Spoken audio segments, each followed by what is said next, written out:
down, partly to go after the Palestine Liberation Organization that was basing some of its fighters there. The fighting against the Israeli invasion had gone on for 3 months, and then there was a ceasefire that was negotiated that promised protection for the Palestinian fighters who were going to leave, and for the Palestinian civilians who were to be left behind. It was a promise. It was the basis on which the PLO fighters grudgingly, reluctantly agreed to leave. They were leaving their families, they were leaving ordinary people behind. And it was with that promise that they agreed to do that. We know that there was never any real protection. The promise was a fake. The protection never happened. And for the people who remained behind, there was an enormous price that was paid. When the Lebanese forces, the Lebanese phalange, with Israeli support, decided to attack the Palestinian refugee camps in Sabra Shatila in Beirut, there was no one left to provide that protection that had been promised. And it was Israeli soldiers that lit the night with their flares that made it possible for the phalange to attack. And for the 3 days and 3 nights, the attack went on. We don't know still how many people died.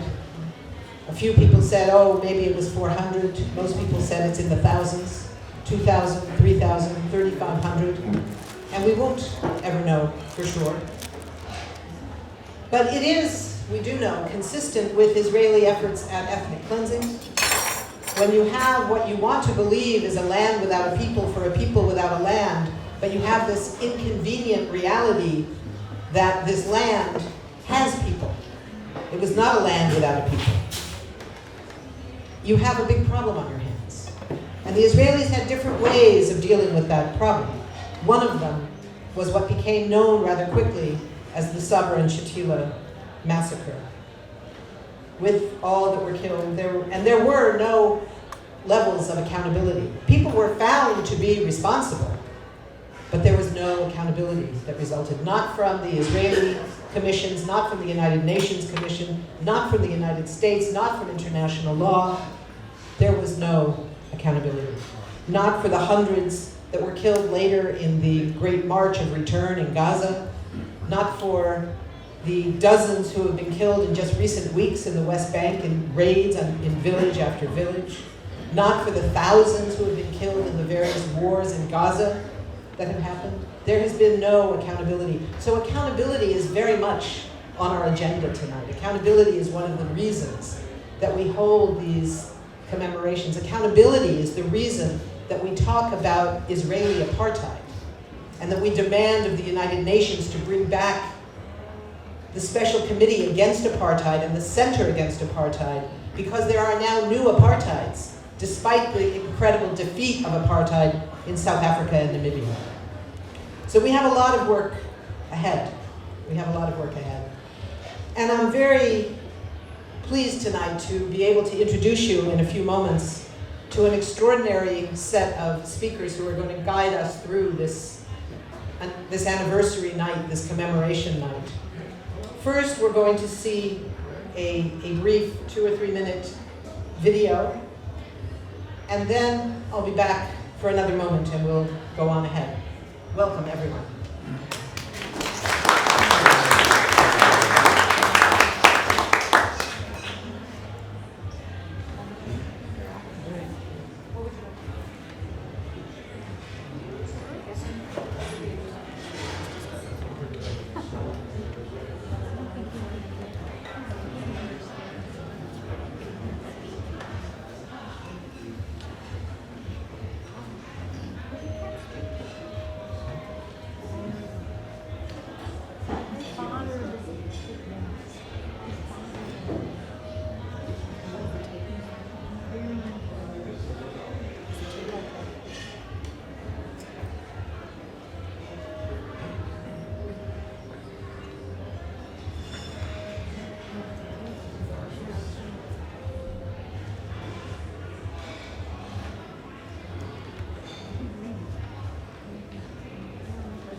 Good turn.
Before we go on tonight with our program,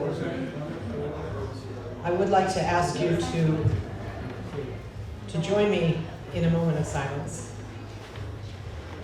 for memory and for commitment as we go forward.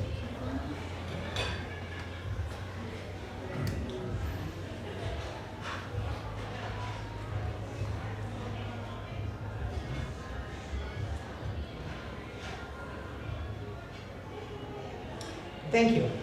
Thank you. You know, one of the goals of the Israeli attacks has been to make things silent, to make sure that those who might report on Israeli actions are not allowed, are not heard, are not able to report to the world on what they see, what they learn, what they know.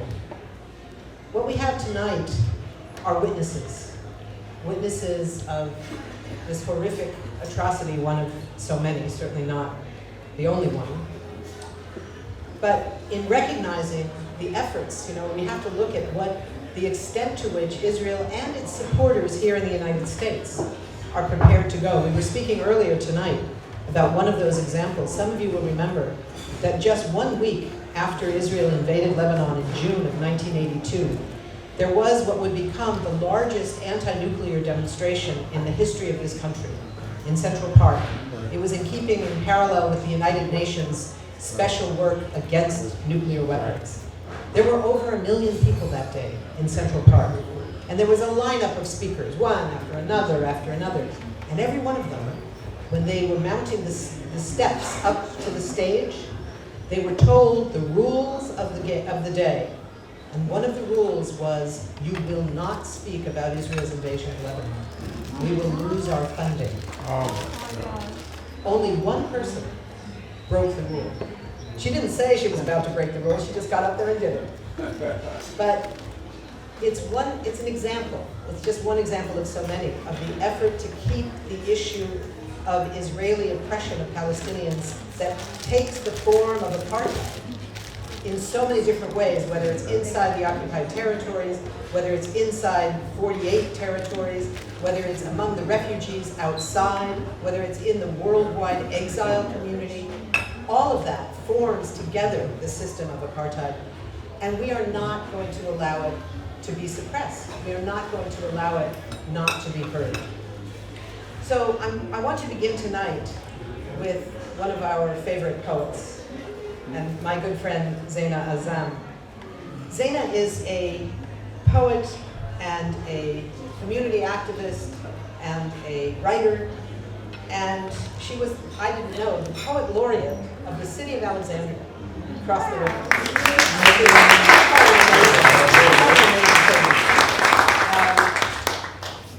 Very important for our work tonight to know is that Zaina also serves as a mentor for the young people in Gaza in the organization We Are Not Numbers, who run an incredible writing program to teach young Gazans how to write their experiences, and it's an amazing thing. Her latest book is Beina in Between, and she was also nominated for the Pushcart Prize for Poetry, which is one of the great prizes. So I'm very pleased to introduce Zeina Azar.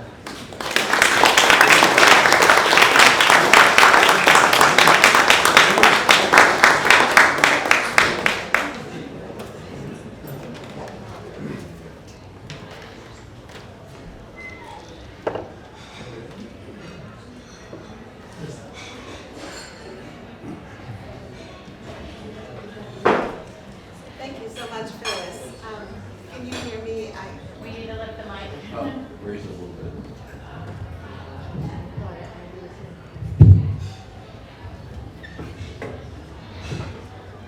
Thank you. Thank you so much, Phyllis, for this generous introduction. I appreciate it very much. It's so lovely to be with all of you tonight. I'm really honored to be part of this commemoration of. Sorry.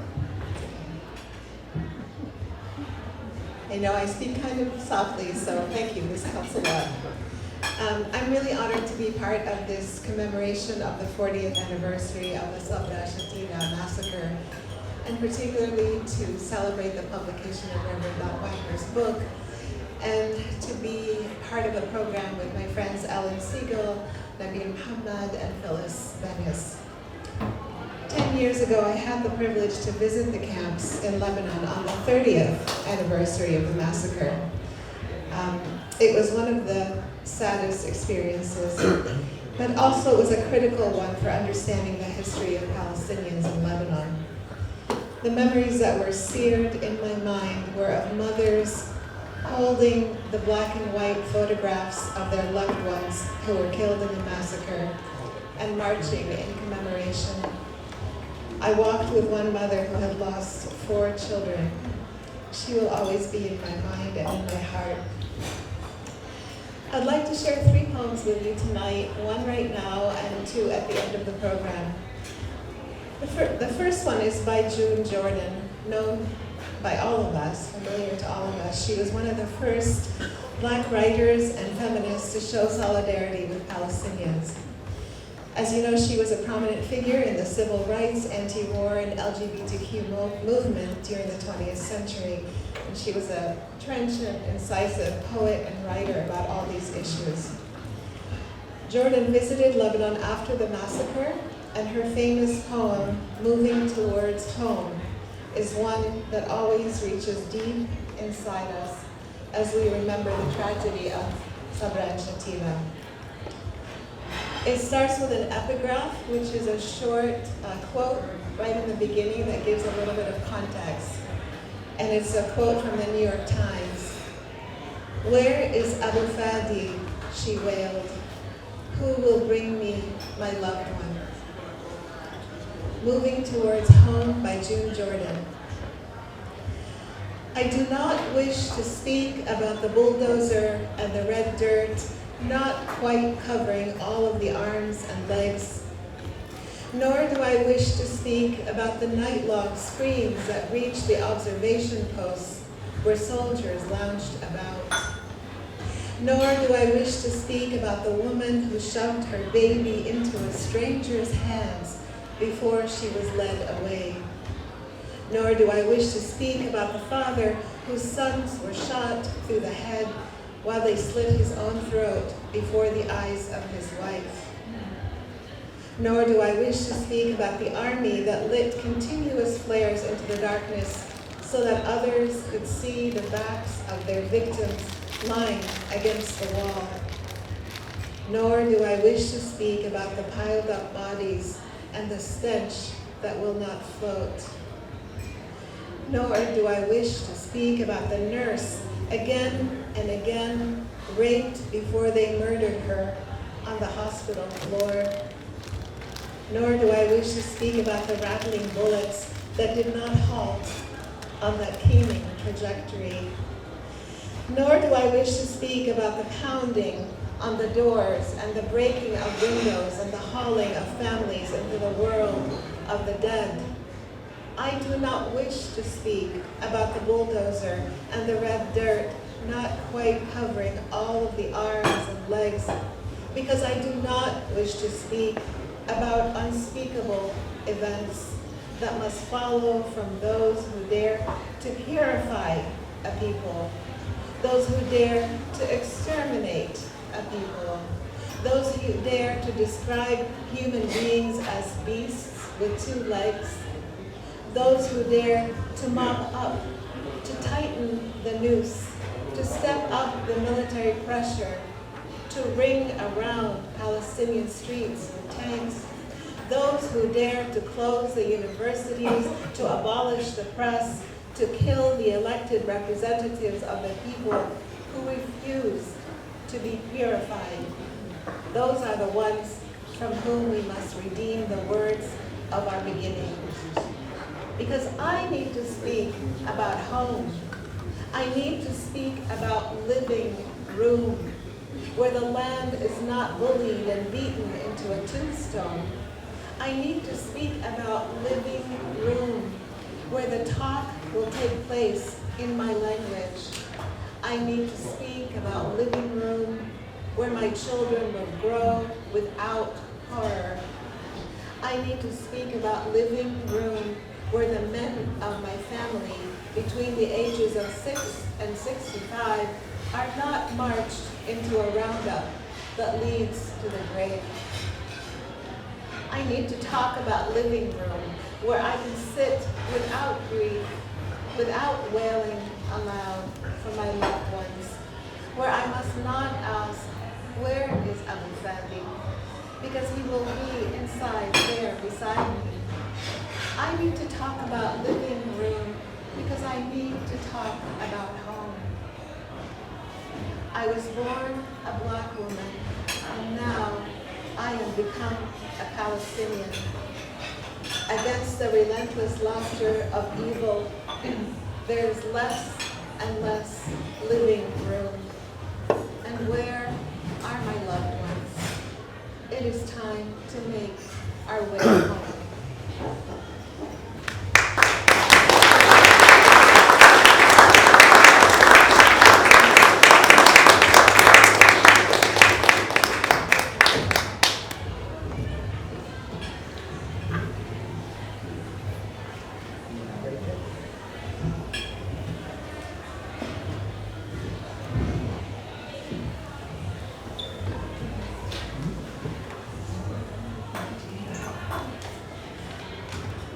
Thank you, Zaina. That's a wonderful introduction for our beginnings tonight. I think that I saw Ellen come in. Am I right? There she is. She's right here. There she is. Good. Go this way. She's the main guest. This is wonderful. Ellen, we're waiting for you.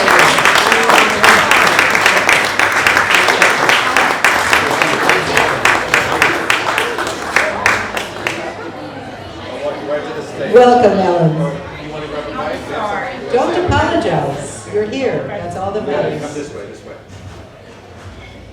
Take your time.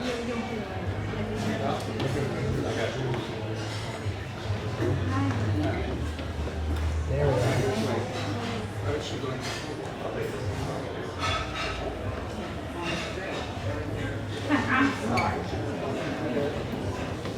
Ellen Siegel, for those of you who don't know her.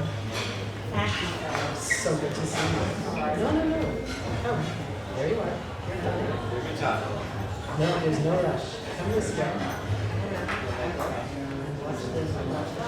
I'm going to get a lower chair. Would you rather sit? Rather sit in a chair? This is fine. The chair? Okay. Hi, everybody. Ellen Siegel, you still get an introduction even though you just walked up here. For those few of you who don't know Ellen, just those few of you,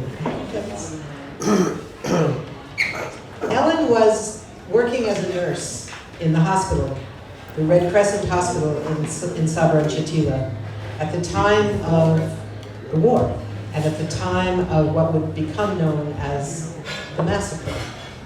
Ellen was grabbed with others of the international healthcare workers, pulled outside, escaped, luckily, so she was able to tell the world, which is what she has done for 40 years. she has been one of the stalwarts telling the world what happened and who was responsible. That meant testifying at the Kahan Commission in Israel, testifying however many times in Congress, I bet you can't even remember how many times, and making sure that what happened would never be forgotten. Thank you.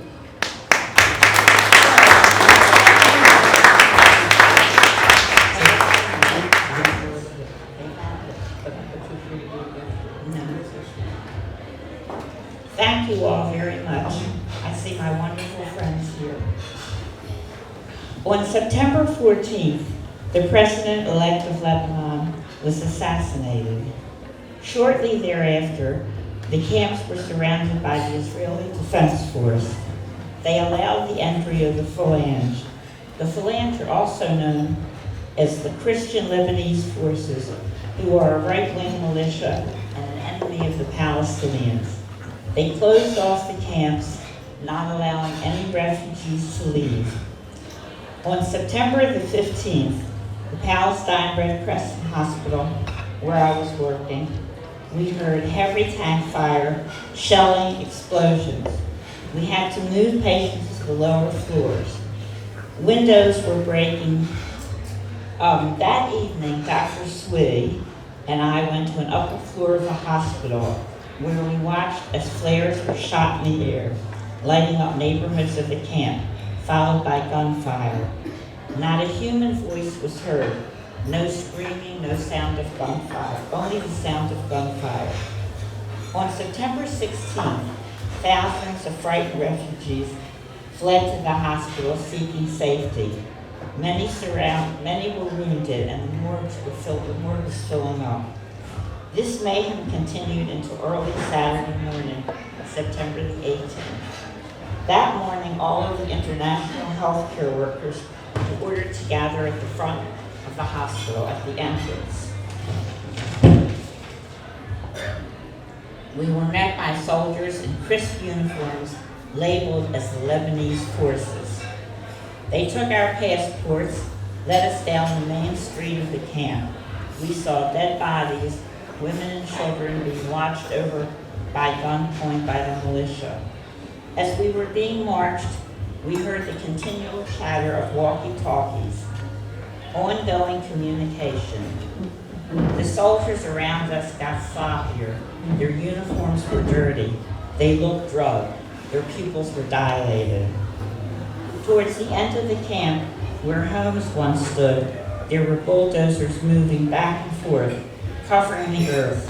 One of the bulldozers had a Hebrew letter Aleph on it.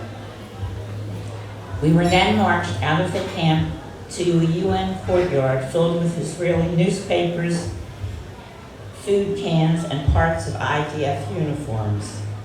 We were questioned as to why we had come to help their enemy. Our passports were returned. We were then taken to the Israeli Forward Command Post, positioned on the roof of a building overlooking the camps, and where the IDF was looking down on the camps with binoculars. We were then driven out of the camps by the IDF, passing their army occupying the streets of Beirut. At the end of September, Israel established the Kahan Commission of Inquiry into the massacre. The end result was that Israel was not directly responsible. So let's take a closer look at that. Both Israel and the United States were very much aware of the fact that the Palestinians and the Phalangists were sworn enemies, going back to the massacre of Tel Aviv in 1975. Israel invaded a capital city, surrounded the camps with tanks, encouraged the entry of the Phalangists, and did not allow terrified residents to escape. Israel claimed they were going to clear out PLO fighters, but there were very, very few left. The IDF fired the flares lit up neighborhoods of the camps, allowing the killers to find their victims. There was ongoing walkie-talkie communication between Israel and the militia. An Israeli bulldozer was digging a mass grave and supplying the lime and body bags to help bury. Soldiers could clearly see what was happening in the camps from the forward command post with their binoculars. Israel recently claimed that their archives lost the communication between the Phalange, the Lebanese authorities, and Israel. Adolf Eichmann, the Nazi war criminal, did not drop poison canisters into the gas chambers, but he was in charge of identifying, assembling, and transporting Jews to extermination camps. Ariel Sharon, defense minister at the time, did not use an axe or a knife to mutilate Palestinian bodies, but ordered the Phalanges to enter the camps, did not allow anyone to escape, and allowed the massacre to continue, even though he became aware of it. Both of these men are committed war crimes, crimes against humanity. The United States. In August, Philip Habib, U.S. Special Envoy, made an agreement with the PLO, Lebanon, and Israel that once the PLO would evacuate Beirut, there would be protection for the refugees left behind, that Israel would not invade and occupy Beirut. There was a guarantee of protection by sending in the multinational peacekeeping force, which included United States troops, who came August 21st. They were scheduled to remain 30 days and were supposed to stay inside the Palestinian camps as long as necessary to assure that Palestinian civilians would be safe. They left on September the 10th.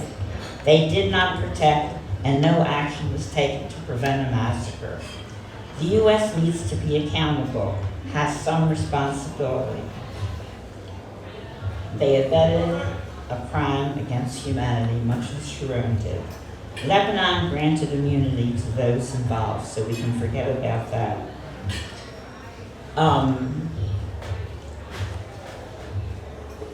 Germany has agreed to pay $28 million in compensation to the Israeli families of the Munich Olympic victims, which was a botched rescue attempt.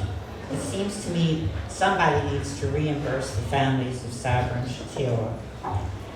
In just a few hours in Beirut, survivors, camp residents, and supporters will formally have a ceremony commemorating this event and will march to the massacre. To that, we are here with you. Thank you.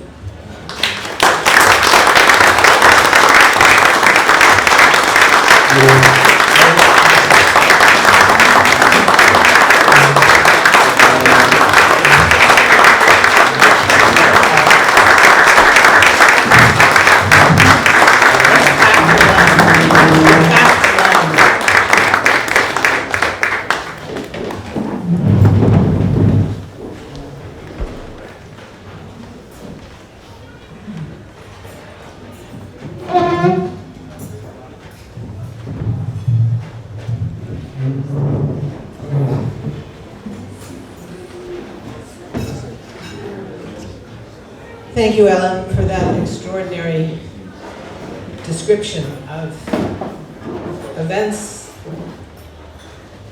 that, when you think about it, no one should have these memories to share. These are not memories that belong in anyone's brain, in anyone's dreams. But thank you for sharing with us. Our next speaker tonight, my old friend Don Wagner, who many of you know as well. You probably know him, given who's here tonight, as a longtime activist for Palestinian rights. And indeed, he is a longtime activist for Palestinian rights. For 30 years, for 40 years. I don't even know how long, Don, I won't ask. But a long time. What some of you, maybe only a few, may not know is that Don, like most of us, didn't start out to be a brilliant activist and organizer. He started out as a very conservative, white, fundamentalist, Christian, evangelical, Christian Zionist.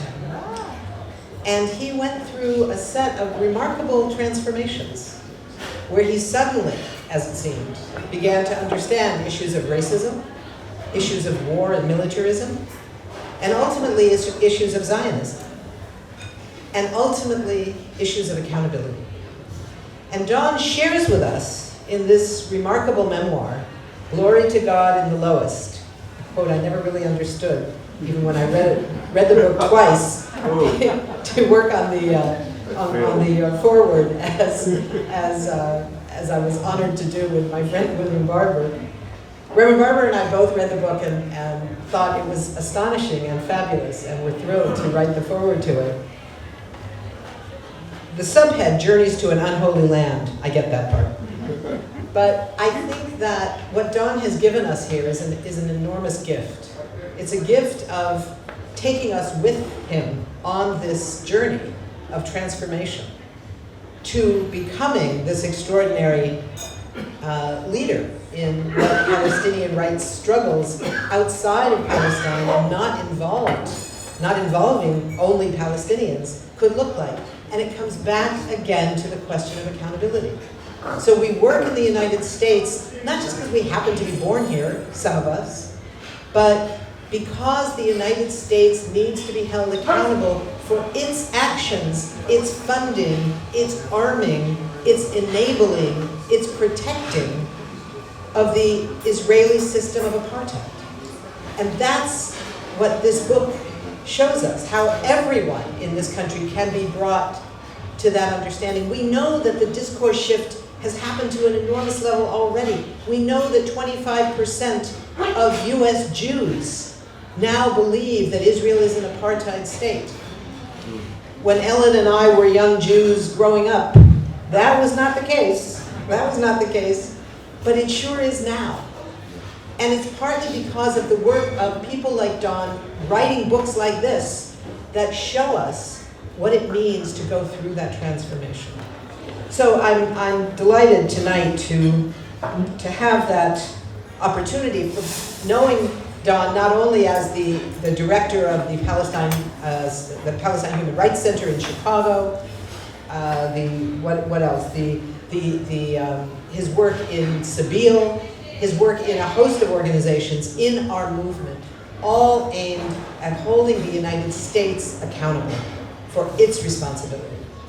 Don, welcome.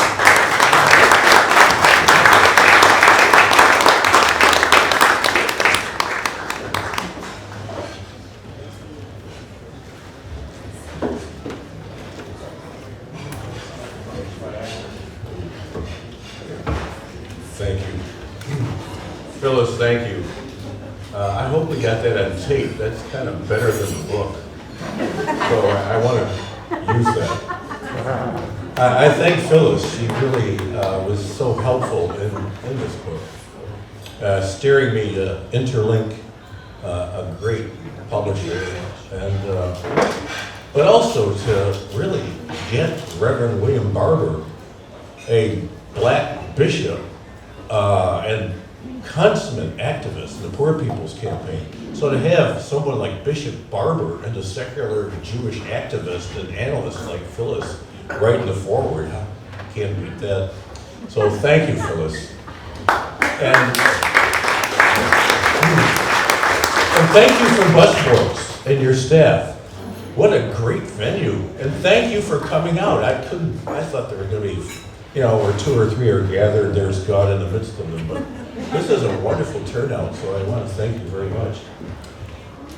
Well, first of all, I want to say it's quite humbling to be here with people like Ellen, and then when you hear from Nabil in a few moments, and Zaina's poetry, so it really is humbling, and I sincerely need that, just to share my journey and my struggle in this. And I think what I want to do is just in a few minutes follow up on Phyllis's remarks. I kind of failed in not explaining Glory to God in the Lowest and what that's all about. Several people said, don't use that title, but I liked it, so what the hell, I did it. So what I'm trying to do with that title is that we are called to lift up those who are persecuted and oppressed. There's it's a piece from liberation theology, but also set with colonial analysis that gets us to that point. But you remember the liberation theologians in South America were talking about the preferential option of the poor is what Jesus, the Hebrew prophets, and the prophet Mohammed were all about. The prophet Mohammed, blessed be his name, was an orphan, a poor orphan. And he came eventually to Mecca and liberated it in a peaceful reception. And Islam began with pretty much a peaceful entrance into Mecca. Jesus was all about that. Our Christian Zionist friends don't get it. You know, they are basically into fear, power, the rapture, and now a political force with a heretical view of Christianity that's extremely dangerous. I go into that in the book, so I won't say much about it today. But that's what I grew up in. That extreme right-wing kind of fundamentalism. And not only that, my dad was the chair of the Republican Party in Western New York, Elder. And he was a major force in Goldwater's re-election in '64. So that kind of is what I grew up with. Eventually, I went to Princeton Seminary as an evangelical, beginning to question some of those things. And one of the first courses I took was a course on liberation theology by a Marxist theologian who had worked in Brazil and Colombia, Richard Shaw. And when he passed out the syllabus the first day, on the syllabus, we were to read Mao's Red Book, Marx and Engels, Malcolm X, several other things, a couple of King's essays, and maybe just a couple smatterings of Bible verses. And that shook me up. It shook my conservative fundamentalist Christian narrative up completely. And I had to go into counseling. Seriously. I was devastated by this. Then I noted there were marches going on all over Princeton. Princeton's not a hotbed of liberalism, but in those days, 1966, it was. So I began to go. My dad was one of the last ones to give in on the Vietnam War. I mean, he was a domino theory and all that. So I began to go on just to listen to both the pro-Vietnam and the anti-Vietnam people. And within about 3 or 4 months, I began to slip over to the anti-war movement. Then I went on a march in Washington, D.C. and with several Princeton students. And lo and behold, the speakers were Martin Luther King, Andrew Young, William Sloane Coffin. I got a heavy dose of political theology. But it gave me really the theological rationale I needed. I wasn't ready to talk to Mom and Dad yet, but boy, I was shifting radically.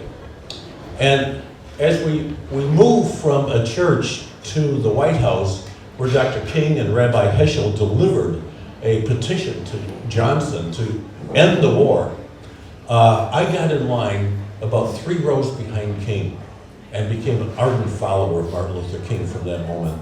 So then, a few years later, I was working in a black church in Newark as a seminary intern. I looked into several church jobs and they were just pretty depressing. So I just decided, well, I'm gonna go on and get another degree. So I applied to Princeton for a PhD. Then out of the blue, the pastor of that church, Dr. Joe Roberts, who I was working with, who was my boss, calls me up and says, Don, we've been discussing the possibility of having an associate or assistant minister, and the church has grown so fast that, the church doubled in membership in 3 years under Joe's leadership. This guy could really preach. 55-member choir, and they said, we can do Stand By Me, Down by the Riverside, Bach and Beethoven in the same night. And boy, they were something. They recorded. So this church just transformed me. And I worked on my white privilege, and was loved by those people as I worked through my own issues and labored with them. And Joe called me to be their first associate minister as a white guy in a black church to kind of model reconciliation. Yeah, it might have been a little assimilation, but hey, it was a powerful, profound experience for me for 5 years. Well, eventually I went on, and I would say I was a PEP, Progressive Except Palestine by then. And I was what we call now the mainstream liberal Christian Zionism hiding in plain sight in our major denominations. And that's an issue of Christian Zionism we really have to work on. It's under the radar. We've got to use that title. It's kind of a post-Holocaust theology, which is totally understandable, but it is ironclad support for Israel as the only democracy in the Middle East, which is coming under question. So anyway, I moved then from Newark and a second church, Ridgewood, New Jersey, to Evanston, Illinois. And in my first meeting as a young guy in the staff, someone in our committee said, okay, we need to study the Arab-Israeli conflict. But as a church, we need to do it from the Palestinian perspective. I was a strong Zionist. I wasn't that active speaking politically, but I was committed. I remember driving across from New Jersey to Chicago and listening to the radio intently because Israel was losing the 73 war the first several weeks. I remember stopping to pray for Israel. That's how committed I was. So here's the first experience I have in this new church. I've only been there 2 weeks. And a fellow named Bill Klein, who was a fundraiser for Northwestern University, said, okay, we need to do this from the Palestinian perspective. That made me a little nervous. So I piped up and said, well, you know, we need to have a balance. Okay, that's where I was. Now we know the myth of balance with this unbelievably imbalanced, I don't even use the word conflict anymore. It's not a conflict, it gives the imagination that there's parity, equality. It's a political struggle for justice. So what we decided was, okay, Don, you'll bring in the pro-Israel speakers. Bill's going to bring in the Palestinian speakers. So I brought in the Israeli Consul General. His name was Shaul Ramati. He gave a passionate appeal for Israel, you know, the little David in the midst of the Arab Goliath, so I was thrilled. Then, next week, Bill Klein brought in a professor whose name you might know, Professor Ibrahim Amalugo. That was the first time I heard a powerful narrative on the Nakba and Ibrahim's story of being driven at gunpoint on a death march from Jaffa. It didn't change me, but boy, it jarred my narrative completely. I went into the office the next morning, Monday morning,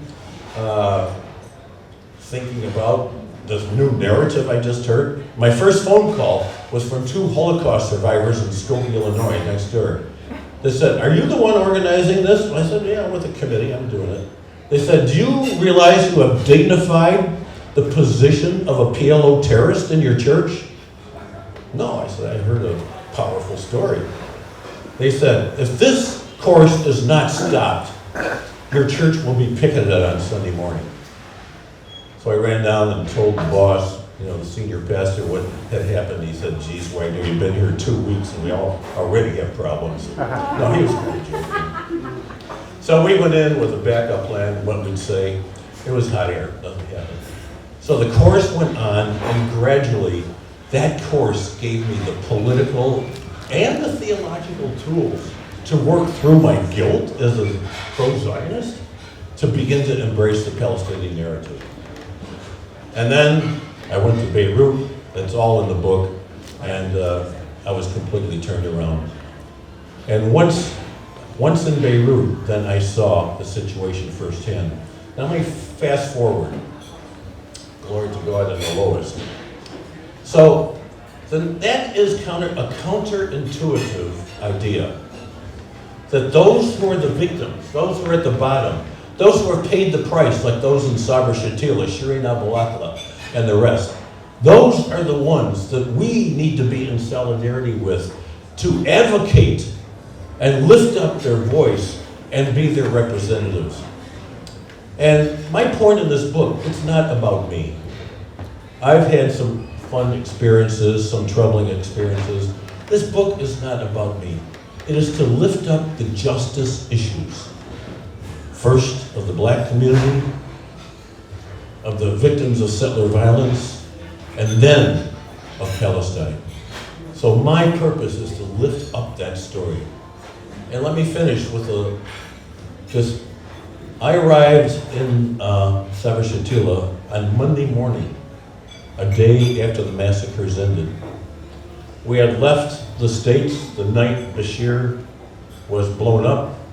I think it was a Thursday, if I'm not mistaken. And we wondered, geez, maybe we shouldn't go, but no, let's go ahead.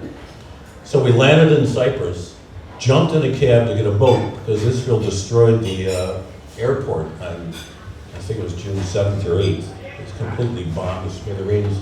So we took a boat, hopped in the cab, never reached that boat, because that was the first broadcast from the BBC about the massacre, 6 p.m. Driver said, "You're not going anywhere," so we stayed overnight, got on the boat the next morning, rushed down to the MACC office. I think I met Ellen and Yang when Gabi was briefing you, and the Israelis were coming up the street, and then he had to get you out. They had, 25 doctors and nurses who had been deployed in various parts of the camps. And Gabi, by the way, just passed away. We're at his memorial service on Tuesday. He had maybe the greatest influence, I think, of any Middle Easterner on influencing European, North American Christians on advocacy for Palestine. And that legacy has yet to be told. So we rushed into the camps. We walked past the tower when the Israelis had commanded an apartment. We're on the roof with high-power binoculars where they could see everything that was going on. We went in about a block, and Red Crescent workers were handing us handkerchiefs doused in cologne because the stench of death just penetrated. It would make you sick if you didn't have that. We interviewed a few people, and my God, it was heart-rending. Families were coming back to see what was left of their home, if anyone had survived, or even if some bodies could be pulled out. Absolutely gut-wrenching. I sat down on a hill of mud next to some French journalists, and the woman beside me was weeping. We were looking down in a mass grave as a parade of body bags were taking Palestinians and Shiite Muslims to their last resting place. And within a few moments, a sheikh walked by, and I ran up to him and I asked him, "Are you the sheikh from the mosque nearby?" And his English was superb. He said, "Yes, I am." And I said, "I'm deeply sorry. I extend my condolences for what has happened." And then he asked the fateful question, "Where are you from, my friend?" I wanted to say Canada, Scotland, I didn't know. So I finally said, "The United States, and the blood of these victims is on our hands." He says, "Yes, the blood is on your hands. But, my friend, I'm thankful you are here, because I just ask you one thing. Just go home and tell the truth. Just go home and tell what you've seen." I've never forgotten. That has been deep in my soul as kind of a mission of my life, to tell their story. The book is just a vehicle to do that. And let me end with this, that the massacre, as we've already heard, has been completely whitewashed, both by Lebanon and by Israel. And the whitewashing of every massacre, every killing, gives Israel more permission to commit the next one. And it's going to get worse as Israel gets more desperate. So I just make an appeal now that we cannot stop advocacy for an investigation of Shireen Abu Akleh. There is an openness. Thanks to our friend Linda and I visited 7 congressional offices in the last 2 days. We were surprised at the willingness of a few to get on board with that investigation. Some people you wouldn't think in the Senate. Second, I think we also have to press the child detention issue. And that is losing a little bit of traction. We have to step that up. And it's linked to the cut in U.S. aid based on the Leahy laws and the violations of human rights. So I think that's extremely important. My wife, Linda, who's back there, I finally saw the light and married a Palestinian. She's in the back. She's a beautiful supporter.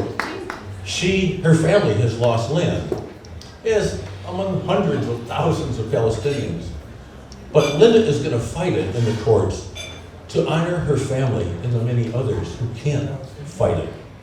So we're trying to get more traction on that. But the settler colonial theft of land, demolition of houses, one big package that we really, there's no legislation, as I understand right now, pending on that issue. So that's up to us. And then finally, I'd like to appeal to you tonight to make a donation to UNRWA. UNRWA has done remarkable work in the camps, not only in Lebanon, but what's left in Syria, Jordan, and the West Bank. Education, medical relief, everything. Leila Abalugo is here, who can tell you more. We're gonna, after the end of the program, we're gonna pass out envelopes, and you can just fill that in, write your check, credit card when you get home. And those who really want to give a substantial donation, anything above $100, you get a kafia on the honor system, right, Leila? But Leila's going to be watching you and following you up. So anyway, this will be a way of us to do our small part. I'd like to close with this, that I've always felt a strong affinity to both Malcolm X and Martin Luther King. And one of Martin's famous phrases, I think has been greatly misunderstood. The arc of justice bends, the arc of, what is it, I'm forgetting, I'm tired. The arc of history bends as long and bends to justice. Thank you. It's in the book, I think. But I don't think that arc is going to bend unless we are mobilized, doing our advocacy, standing up, taking tough stands, paying a price, and making sure that justice is done. It's up to us as God's partner. Glory to God in the lowest. Let us lift them up and lift up their voices till justice is done. Thank you.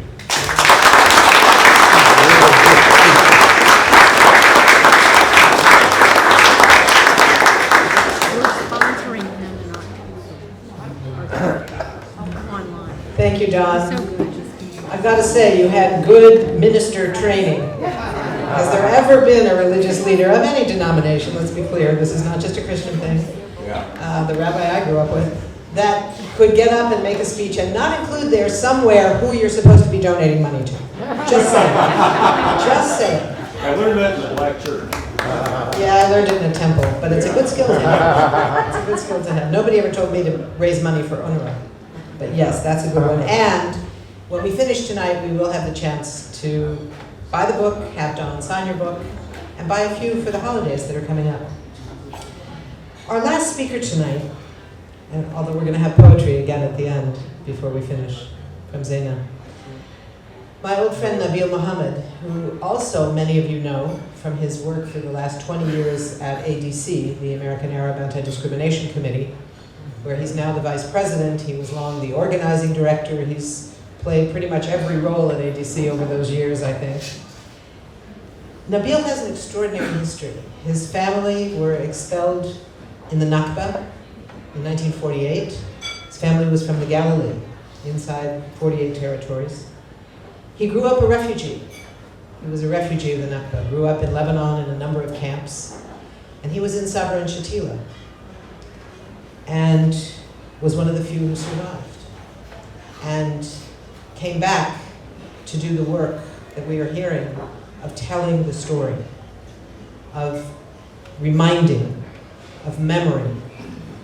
This is the job of so many, but so few have the kind of history that Nabil brings to us tonight to share with us. When Nabil came, he went to work for Save Lebanon, which was the new campaign then of ADC. He was later the executive director of Roots, Palestinian youth organization.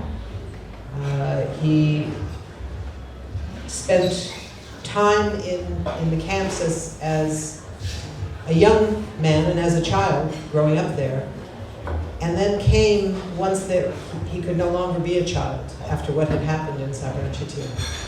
Came back and has spent those years educating all of us about that memory, of what it says about accountability, about memory, about obligation, of those of us who know. You know, those of us who are organizers know that you always have to remind people, once you know something, it puts a big responsibility on you. We have obligations too. We have responsibilities too. We have accountability to those stories, accountability to those memories. And Nabil is here to help us figure out how to work it.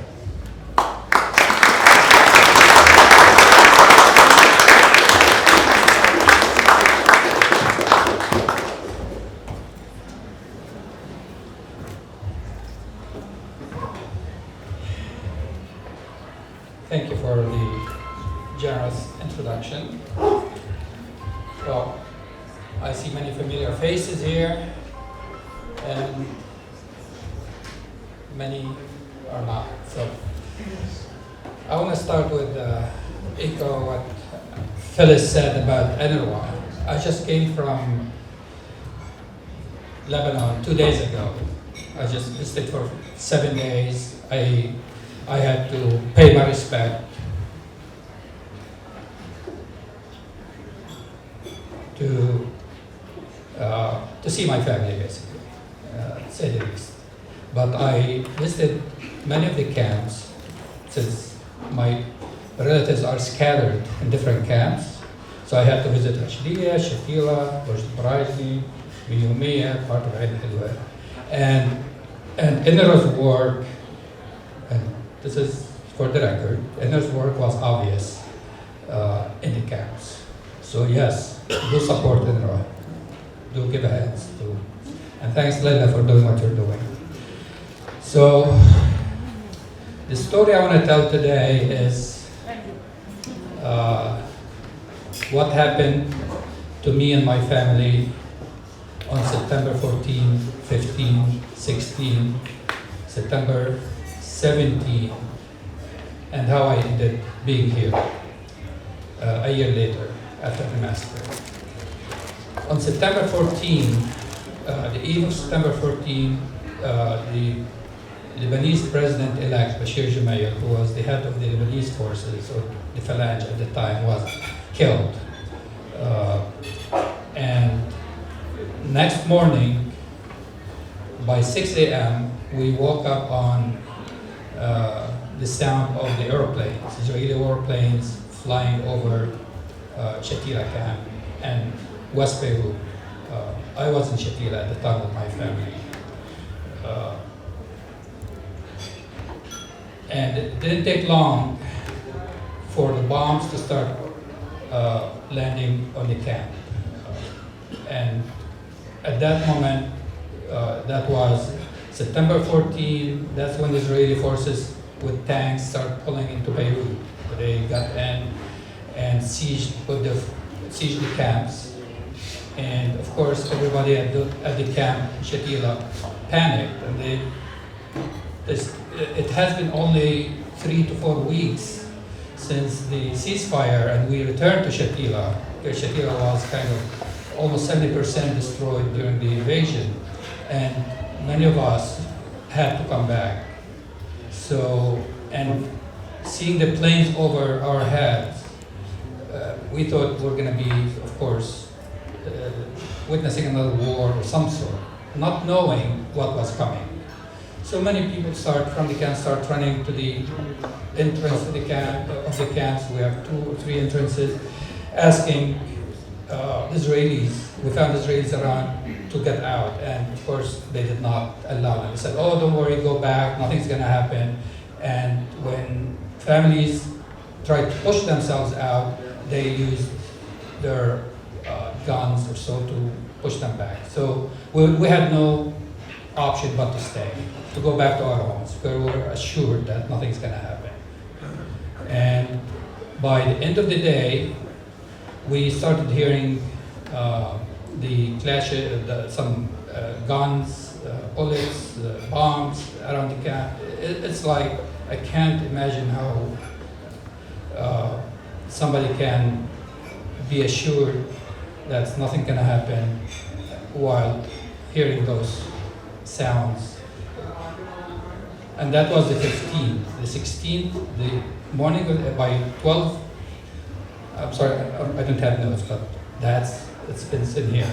At 12:30 p.m. on the 16th, which was the Thursday, that's at once 5 bombs landed near my home, where I live, in Shatila. And people start running to seek refuge. Kids were playing outside, start running left and right, trying to seek shelters in their homes, in actual shelters under the ground. And that's what my family, my uncle, and all my neighbors went to this particular shelter next door. And that shelter was in the bottom of a building or a house that had 3 floors. So the shelter was small, but so it accommodated to have, all the children and the women went in, and all the men, like 15 and older, stayed in the first floor. The very first picture you saw here were slaughtered men laying down there. That's the group I was with. The very first picture in the video that you saw. So it happened by 6 p.m. A woman came running, passing by, saying, "Run away, run away. They're killing everybody." We didn't, nobody believed her. They thought she was like crazy or sad or something, kind of fun. So we didn't believe her. Then another person came running. At the same time, we started hearing like just guns, not bombs, not explosions, just shots, as if somebody's shooting one bullet here, one bullet there. So another person came running. So at that moment, my uncle held my hand, his son, who was my age, and my brother-in-law, 3 of us, said, "You're young, why don't you go to your aunt's, where my aunt hospital, Ajaza hospital, which is nearby. If the Israelis come here, they're going to take you away." That was the thinking. The thinking was, the Israelis going to come and they're going to take the young, the men, away to Ansar, just like they did in the south and other places. Not for a moment we thought they're going to bring the phalange or they're going to do something more than that. So at that moment, me, my brother, my brother-in-law, and my cousin, and my sister insisted to come with her husband. So 4 of us moved out of the area, started running in the alleys to that hospital where my aunt worked, which is only less than a quarter of a mile, but it was, in the end, we feel it was so far. So as we crossed the streets, the shooting, the snipers started shooting at us. And luckily we survived that, those snipers. And as we got to the hospital at that moment, we left behind our families my mother and 5 siblings, my uncle and his 8 kids, and his wife, 10 of them, and the neighbors. There were about 90 people just in that shelter, plus the grown-ups. And as we made it to the hospital, we could not get back to check on our families. By that time, it was almost 8 p.m., and the flares started coming down, and the Israeli planes were flying out up there, and the sky was so lit, and all we hear, gunshots, a lot of gunshots, but we had no idea what's happening. I tried many times that evening to go back to use the alleys, and there was no way. The snipers were all over, and all these high-rise buildings that Don mentioned and Alan mentioned, they were observing everything. They were controlled by the Israelis, by Israeli soldiers, not by anybody else at that time. But obviously we discovered a day later that they brought in the phalange. So we stayed all day, me and my sister and relatives, until Saturday morning. On Saturday morning, I decided to go back to the camp and ran into cross Sabra, the main street of Sabra, and that's when the snipers started following me, shooting at me, and I managed to go to the other side of the street, and that's when I saw a relative of mine running my way, saying, "Go look for your brother, go look for your brother. They brought one of your brothers injured to Gaza hospital." That's where Alan used to work. And go look for him because they killed everybody. It was like, what do you mean killed everybody? And that's when I realized what was happening. And I tried to get closer to Shatila at the time to our home, and there was no way. Still the Israelis and the soldiers, the militias were still in the camp shooting people, looking for people.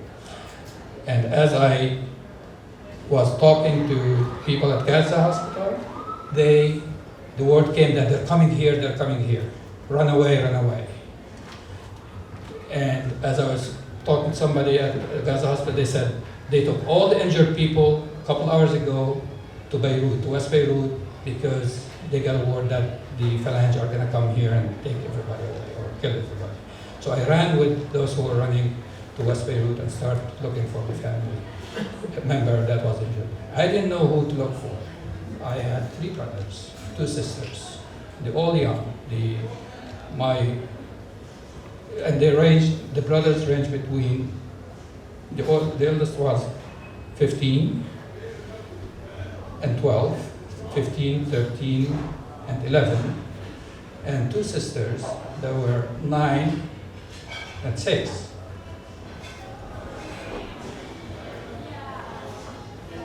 So when I went to American, they told me they went to the American hospital, American University Hospital. So I reached the American University Hospital, said no, they didn't bring anybody.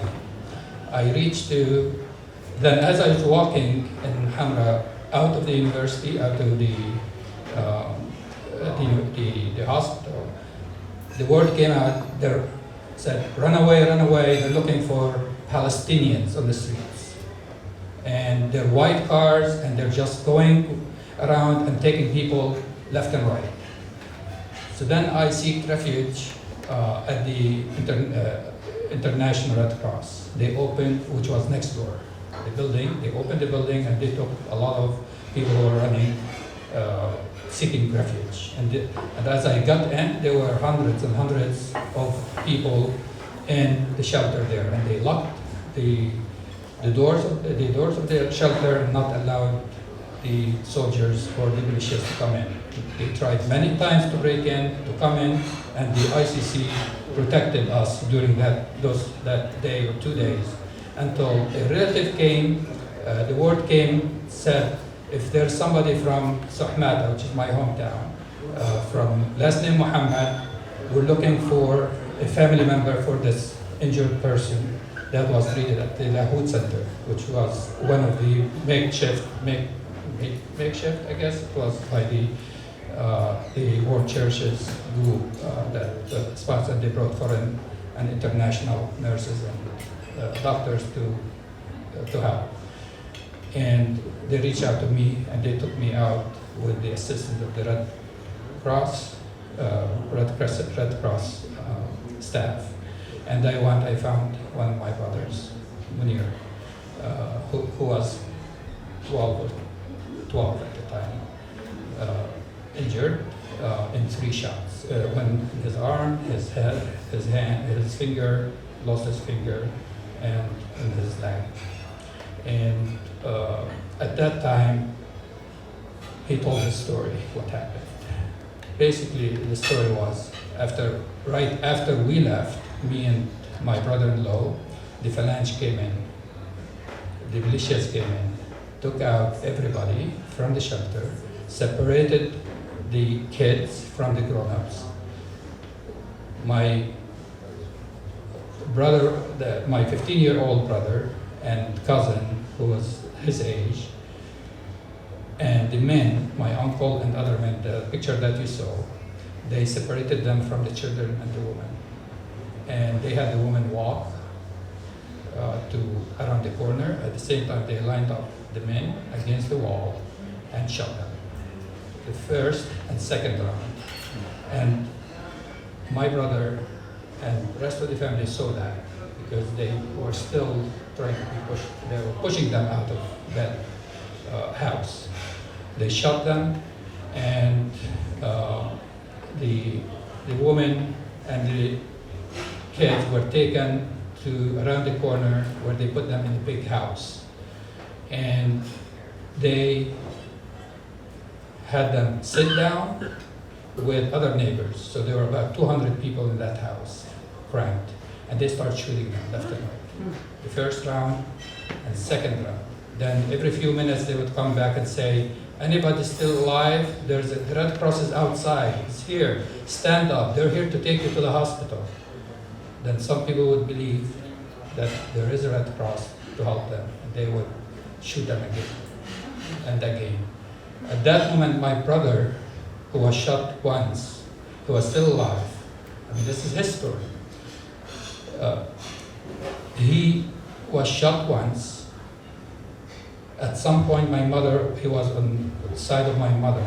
So my mother was shot once, and she wanted to stand up, and he told her not to stand up. They saw him talking. They shot them again. And at that moment, he pretended that he didn't die. His second shot was in his arm. First shot was in his leg. And when they saw him moving for the third time, they aimed like a sniper on his head. And he had his hand like this on his head. So the shot got his finger. Now he lived until now without his finger. It protected his head. And he survived. And at that, when the militias and the killers walked away to eat of some sort, he, with 3 bullets in his body, he walked out of the group among where he was and crossed the street to a neighbor's house, because all that in my neighborhood where we lived. So he knew where he was, he knew the houses. So he walked into a house nearby, and the house is owned, I believe, by a Lebanese family that were our neighbors from the south. He walked in, and he sat in a corner, tried to scratch his injury, his leg, and so on. Then they followed it. They saw him. They started looking, saying, "Where's that boy? Where's that boy?" And they came inside. They found him, and there were 2 guys, 2 killers, and one opened his sore, and another one was able. He said, "Wait, let's ask him if he's Lebanese or Palestinian." So they asked him the question. And before they asked him, he was begging them, "Please don't call me, don't do this, you just get my family, this, that." and then that's when one of the killers, let's ask him the question, if he was Lebanese or Lebanese, Palestinian, and he somehow, miraculously, he said, I'm Lebanese, I'm not Palestinian. He said, okay, go sit there, and if you were Palestinian, would have slaughtered you. And he just sat there, and as soon as they went out of the house, he managed to walk. Took him, he said, at least an hour just to pass an alley where he found people from the camp that helped him take him to Gaza hospital at the time. And he was, I believe, one of the first survived individual that told about the massacre, what was happening in the camps, and based on the nurses and doctors. And then of course, we found him, and we tried to move on with his injuries. And later I met Ellen after a few weeks when the Israelis pulled out, and we tried to bring him back to get the treatment and so on. But before that, on Saturday, the 18th, and that's when I tried to go to Shatila to look for my family. The morning, because the Lebanese army blocked the area and didn't allow anybody to go in. So I managed to sneak in. And as I was walking to Shatila on Sabra Road, I was thinking I would find my family or members of my family alive. And as I got closer and closer, as I was getting closer and closer to the neighborhood, I started praying that I would find their bodies. And as I reached what it is now, the mass grave, the area, it's like a playground. That's where they lined up hundreds of bodies that were collected from different parts of the camp. And they said, go try to identify your relatives there. And by that day, 2 days later, or 3 days after the killing, there was no way to identify anybody unless you know what they were dressed with, the color of their shirts, and so on. The bodies were totally mutilated. And as we were going through the bodies, people start running toward Beirut, saying, they're coming, Saad Haddad is coming. And that's Saad Haddad, the Lebanese general who became an ally with Israelis. And the first blame was on Saad Haddad forces. It's called SLA, the South Lebanon Army at the time. So the name Saad Haddad was associated with the massacre. So people start screaming, Saad Haddad's coming, run away, as if they're coming to slaughter more people. And people start running, and I ran with the people running out of the area at the time. And then I went back the day after, looking. And my relatives from Burj Barrage and other places came, and my aunts who were in the hospitals working nearby came and start trying to make some sense where we can find the bodies, or the family where it was buried. Because what the Israelis did, they brought bulldozers and they destroyed homes over the bodies to hide the ground, or dig holes and dump bodies in. So there was no way to identify who's who, where they are, what happened. But based on my brother's description, that gave us, right after we met with him, we went to the house that he mentioned, and we had the Red Cross to dig, and they found bodies there. And as we found out that this is it, we identified at least the location, and we ended having them buried in the mass grave, that's in Shatila. That's where I was 2 days ago. And later we were told about my younger brother, who was 15 years old, who was lined up among the men. He was lined up, there were about 22 men that showed in that picture. And that car next to it is my uncle's car. that was shown earlier. He was on the side, so it's a wall, and the last one on the side of the wall. So when they shot them, he got shot in his arm, but he ran away in the alleys. And he ran, and they followed him. They couldn't catch him. He made it to Akka Hospital on the other side of the camp. There was Akka Hospital on the southern side of the camp, and Gaza Hospital on the northern side of the camp. So Akka Hospital, he made it to Akka Hospital. He got in. They treated him. He was slightly injured, but he was in the bed there. And this story was told by our next door neighbor, the son of the owner of the shelter that we were hiding, who happened to be a Lebanese from the south, Lebanese family from the south. We were close friends. Both were injured, and they were in the same room at Akka Hospital.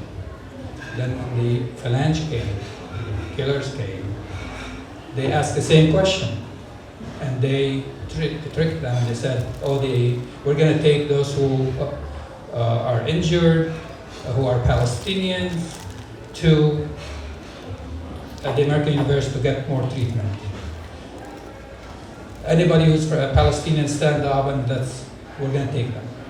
And my brother happened to stand up there, and they took him out. When we were looking for bodies, 3 days later, we found his body outside the hospital. And we happened to take him too. That's the story, that's the memories, that covers those 3-4 days of tragedy that we have. And this story is not only mine, it's a story of many. And it's not true just we're only Palestinians that were affected by the massacre. There were many Lebanese neighbors and displaced from the south that lived next to us that were affected too and were killed. What brought me here, of course, my brother, because he had serious injuries, and he stayed at the hospital for about 3 months at Gaza Hospital, where Ellen was working as a nurse at the time. Dr. Sui was his physician, and we built a friendship because I was staying with him 24 hours almost at the hospital, and I became close friends with Ellen and other nurses and doctors that took care of my brother, and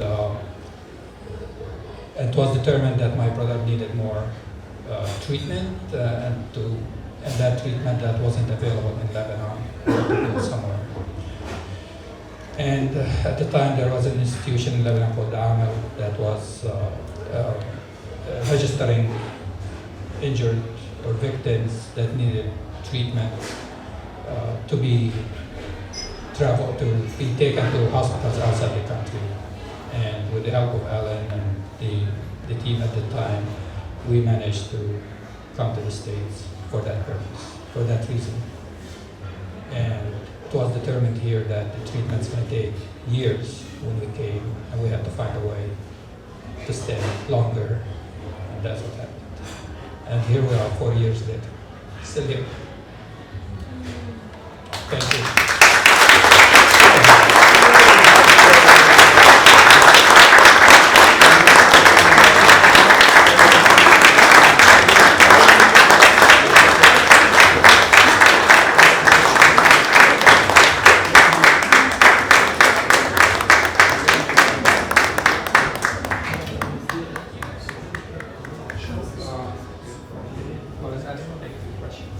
Thank you, Nabil. I think we're going to have a couple more poems from Zainab, and then we'll be able to take some questions and some discussion and have books available. But this is what memory makes possible. So thank you for that.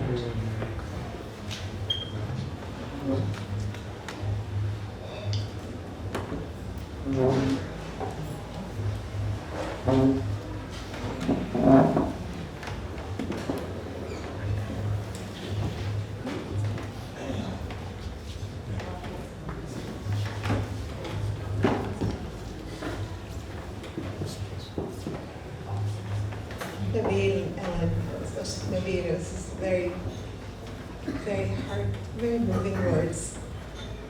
Thank you for your sharing with us and your courage.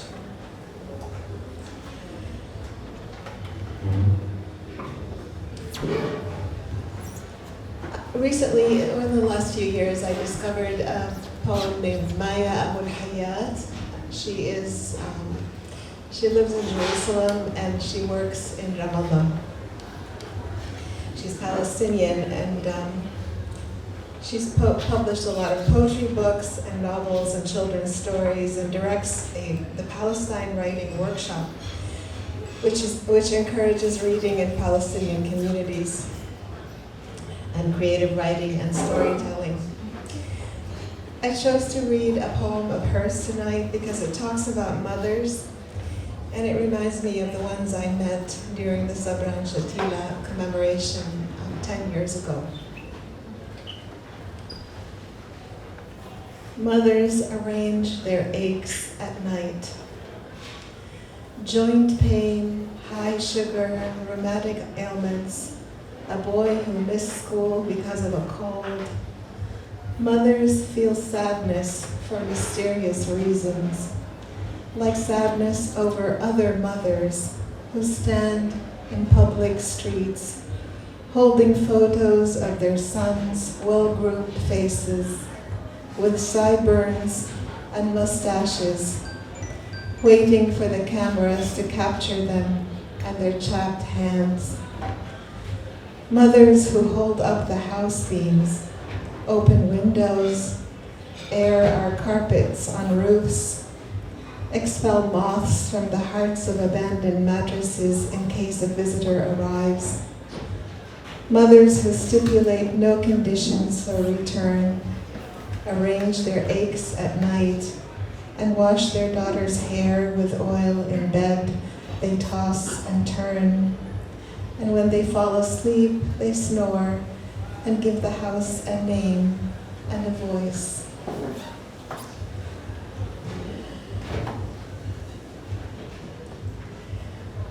The second poem, also by Maya al-Hayat. Since they told me my love won't be coming back from the war, I tried everything, God, for example. I leaned on his chest and prayed on that rug once and for all. I learned that my love won't come back, and that if he does, won't recognize me. I tried my hand at politics, memorized patriotic songs, befriended legislators, adored warriors, but seasonal and moody, they changed their faces as they do their speeches once they got close to my pockets. And then I knew that my love won't know me, even if he returns. Since they told me my love won't be coming back from the war, I've been writing our children's names on clouds and in journals, documenting their birthdays, shoe sizes, the poems they recite. And once and for all, I learned that all of them won't be coming back from the war, and neither will I.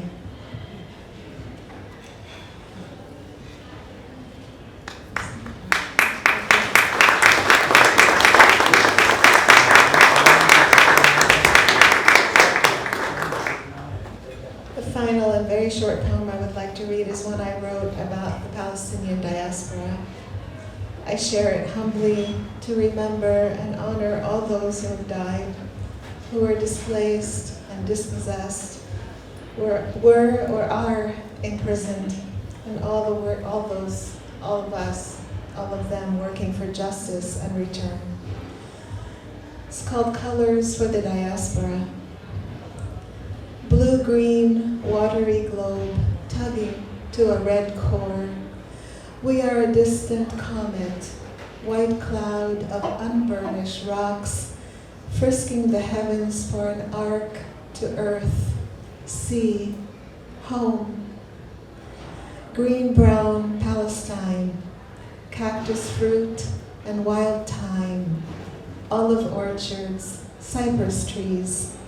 We travel on your mountaintops, tethered by voices from suitcases and the yaw of blackened keys. Blue-black night, silver stars of ancestors traveling a displaced orbit around a lost sun, repeating, when will we see the colors of our land? When will we land? Thank you.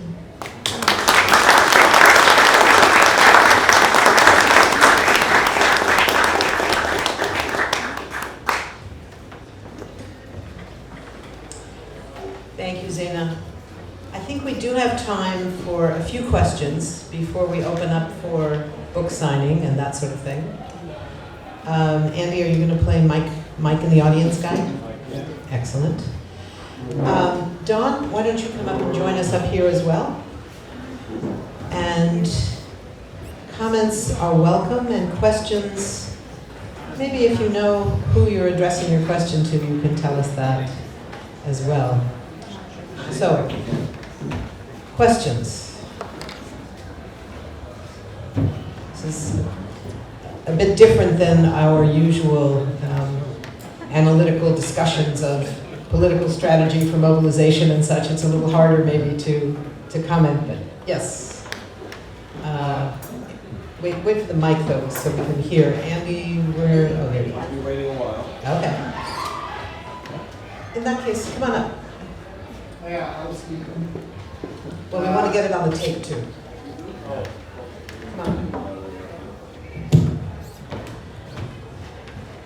It's not really a question. I was going to ask Don to mention something to recount how after, even before Sabra and Shatila, when the buses of the girls were attacked, and how you arranged for an interview with NBC and what happened there.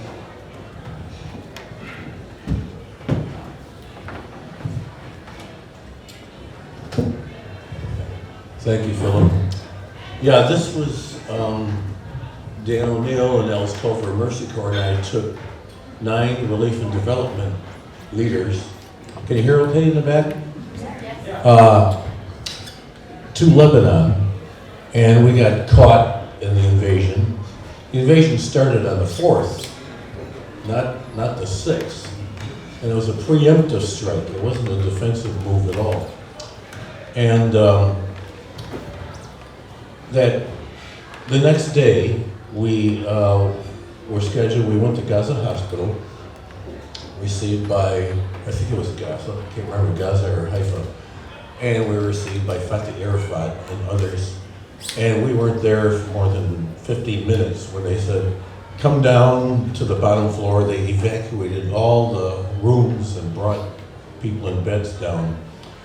And you could hear the Israeli F-16s, US made by the way, flying over.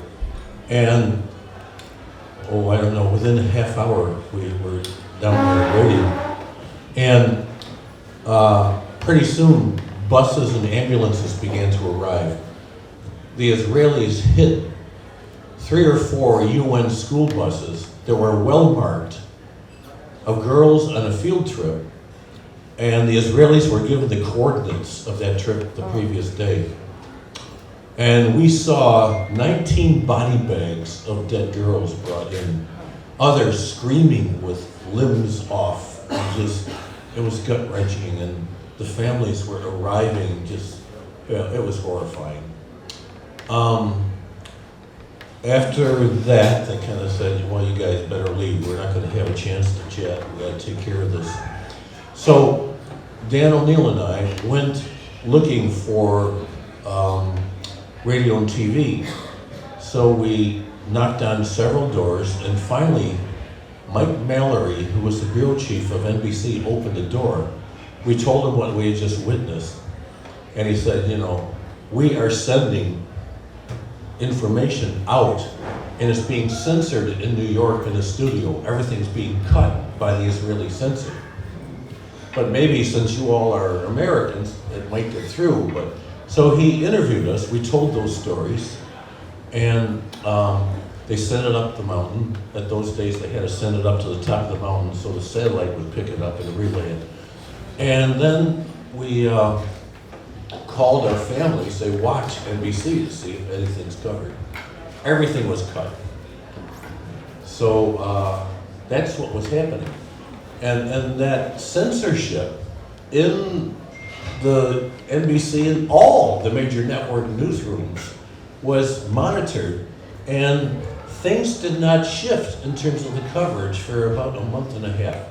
Gradually, because of pressure and marches, people screaming, eventually they began to report a little bit of the civilian casualties and the Israeli, the Israeli intent to wipe out the Palestinians. So I think that was it.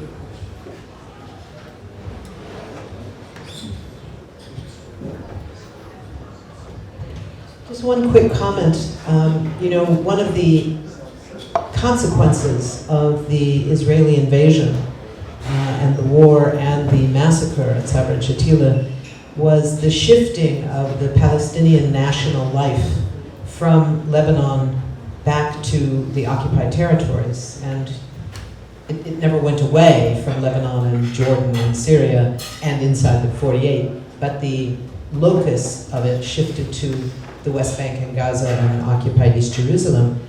And in that context, when the first Intifada erupted just a few years later, what we found there was that there was the same instinct wherever you were in Palestine, in the West Bank, in Gaza.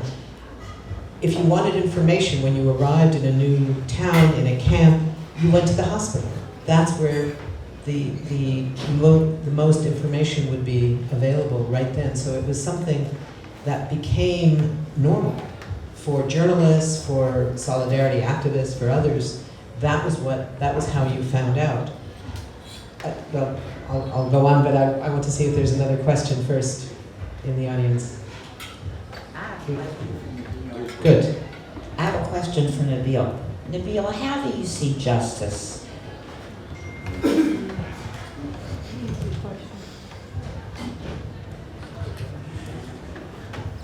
That's a big one. Yeah, well, justice is for not only the victims, justice for those who are still witnessing what the Israelis are doing. Yes, the Phalange and their allies still doing what they're doing. They did what they did. But the key source of that, we know, it's Israeli occupation, Israeli violation of human rights, and Israeli not being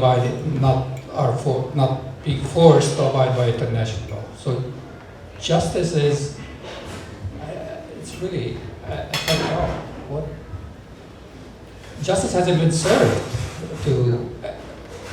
for the Israelis' crimes for what, 70-some years now, 80 years, even before. So what makes us justice can be served now for what's happening now, what happened? We're still living it. We have to fight for it. We have to continue in the struggle, and this is what we're trying to do. Educate about what's been happening, what happened in the past.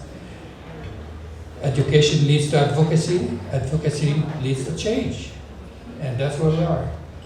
We have to continue doing this until justice is served.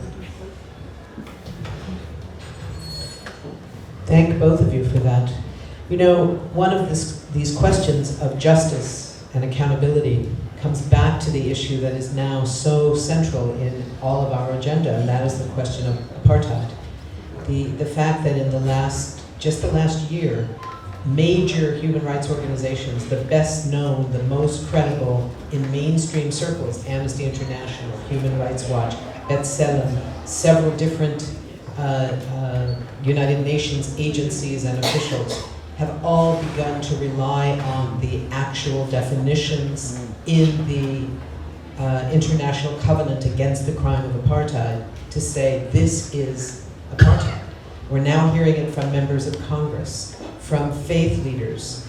Reverend Barber used the term apartheid to describe Israeli practices.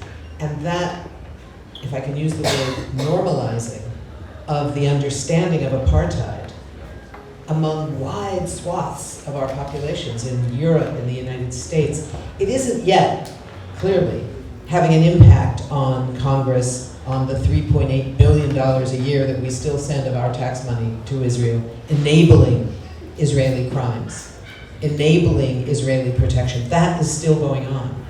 But as we make it a common thing to describe these practices not as isolated issues of settlement expansion over here and house demolitions over here and raids that are killing civilians over here and attacks on Gaza every 2 years. It's not just those things, it's all of them together forming this understanding of apartheid makes the possibility, it's still just a possibility in the future, but it makes that possibility more likely, I think. I wonder if, Don, if you could speak to that. There's a microphone next to you, Don. Oh, Use that I one. like this one. Yeah. Since I got it. Just a quick comment. This is a very important issue. And as I said, Linda and I went around to about 7 congressional offices, and we raised this question. Is this the time to really mount a campaign to declare apartheid? I mean, how many human rights organizations that have given us 300, 200-page reports analyzing, documenting everything? It is apartheid. All but one basically said it's not the time. In Congress. Now, let's see, 2 major denominations, the United Church of Christ and the Presbyterian Church, passed resolutions in the last 2 years declaring it apartheid. Strong resolutions. Others are coming. I think the Episcopalians soon will move that way. Hopefully the Lutherans. And what we are discussing among several people, and I think the PIN networks, the justice networks in the churches, I think Jewish Voice for Peace, maybe AMP are in that. And we have a coalition in Chicago that's going to pursue this. We've got to get that down to the pew, to the local level, so that people have the facts, they've got the definition, so they see it's apartheid, and then they get active. And we've got to build the educational framework to make a move on that. So there's going to be a new advocacy campaign on developing apartheid-free congregations. Churches, mosques, and synagogues. So get ready. We're going to need you working on this. And that's going to take a long time, I think. But maybe within 2-3 years, we'll have an impact in Congress. But that's something specific that's coming, so be ready. Now, before I hand the microphone back, there's someone who worked in the background on all of this stuff. I want to thank Steve France and Helen Stanley. Steve did the nuts and bolts for this. So just thank you, Steve. Now, we're suddenly out of time.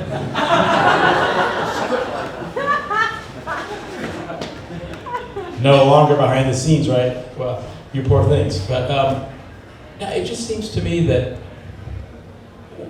is it perhaps the time for us to say apartheid has been, it's there.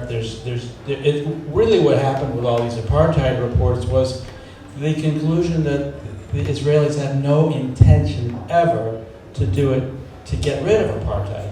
Because all along it's always been, well, we don't have apartheid for peace, it's really confusing, and so on and so on. But now with the way that the Israeli politics has just become brazenly aggressive, just, no apologies, no negotiations, we don't make deals with anybody, it's all ours forever. It seems to me that maybe that's the moment that has come where those of us, whether we're Jews or not, will approach directly Jewish organizations, synagogues, at least certain chosen ones, and just say, we need to talk to you because this is being laid off on you. You know, the IRA definition, all these other things are all saying like, you know, you have to like give us a break because of all we suffered and everything else, and because we are your, you know, your friends and your brothers and sisters and all that. And it moves a lot of people, but it's not good for anybody. It's not good for them. So why, maybe some people with great care can start to directly approach and say like, we need to talk. Otherwise, it's always like, well, everybody sees that we're kind of hiding in the end and just going like, will somebody do something about this? That's what needs to be done. They're the ones that are getting stuck with this. Anyway, I'm rambling, so sorry. Thanks, Steve, for all you did to make this evening happen. I think in a minute, I do agree with that. It's very much the work of Jewish Voice for Peace does this work. So there's an organization out there. It's one of the biggest organizations in the Jewish community today. So I urge all of you who are interested to join, look at it, see what you can work together. I want to thank everybody tonight. We're going to have some time now for book sales and book signing. But I want to thank Ellen and Don and Nabil in particular for the extraordinary work of memory. None of this is easy, 40 years on, to once again tell the story, tell the story of what they went through, what their families suffered. And while we know the way we talk about the Nakba is not over, the Nakba did not end in 1948, there is an ongoing Nakba. There is also the ongoing pain of Sabra and Shatila, there is the ongoing reality of memory. This is a very, very hard work.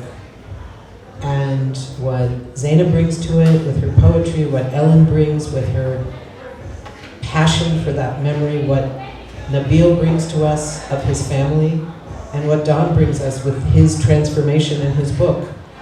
These are gifts for all of us, and I want to thank them for sharing them with us tonight. Thank you.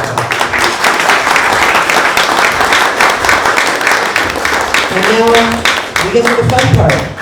People get to buy books, they get to have Don and Nabil and Ellen and Zaina all sign the books. And yeah, why not? But thank you all for coming, thank you for sharing this. And remember that once you do know things, you too have an obligation. Thank you all.